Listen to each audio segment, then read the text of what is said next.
Kerala youth promotion council, Sabarmati ഗ്രന്ഥശാല എന്നിവയുടെ സംയുക്ത ആഭിമുഖ്യത്തിൽ കരുനാഗപ്പള്ളിയിൽ രാജ്യാന്തര മുളദിനം ആചരിച്ചു.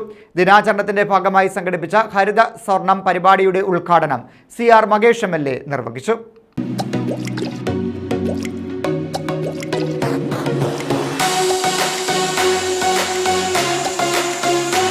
സർക്കാരിനൊപ്പം സന്നദ്ധ സംഘടനകളുടെയും ജനകീയ കൂട്ടായ്മകളുടെയും സഹകരണം ഉണ്ടായാൽ മാത്രമേ പരിസ്ഥിതി സംരക്ഷണ പ്രവർത്തനങ്ങൾ ഫലവത്താകൂവെന്ന് CR മകേഷ് MLA പറഞ്ഞു. കാലാവസ്ഥാ വ്യതിയാനം, മണ്ണൊലിപ്പ് തടയൽ, ജലസ്രോതസ്സുകളുടെ സംരക്ഷണം തുടങ്ങിയ പാരിസ്ഥിതിക പ്രശ്നങ്ങൾക്ക് പരിഹാരം കണ്ടെത്താൻ മുള നട്ടുപിടിപ്പിക്കലിന് സാധ്യമാകൂവെന്നും അദ്ദേഹം പറഞ്ഞു.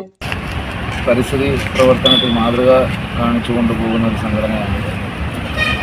പരിസ്ഥിതിയുമായി ബന്ധപ്പെട്ട എല്ലാ വിശേഷ ദിവസങ്ങളിലും പ്രകസനത്തിന് വേണ്ടി പരിപാടി നടത്തുക എന്നുള്ളത് മാത്രമല്ല, അതിൻ്റെ ഏറ്റവും ആത്യന്തികമായ ലക്ഷ്യം നടുന്ന മരങ്ങൾ പരിപാലിക്കുകയും ഭാവിയിൽ നാടിനും പ്രകൃതിക്കും സമൂഹത്തിനും ഗുണകരമാകുന്ന തരത്തിൽ മാറുന്നതുവരെയും അതിൻ്റെ നിരീക്ഷണവും പരിപാലനവും നടത്തുന്നു എന്നുള്ളതുമാണ് ഈ സംഘടനയുടെ പ്രത്യേകത. കേരള യൂത്ത് പ്രൊമോഷൻ കൗൺസിൽ സംസ്ഥാന ചെയർമാൻ സുമഞ്ജിത് മിഷ അധ്യക്ഷത വഹിച്ചു. Taluk library council secretary V. Vijayakumar മുഖ്യാതിഥിയായിരുന്നു.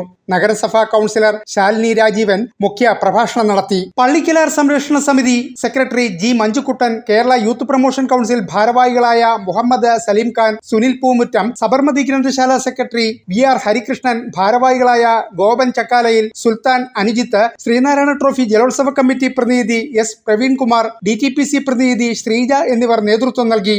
News bureau, Karunagappally.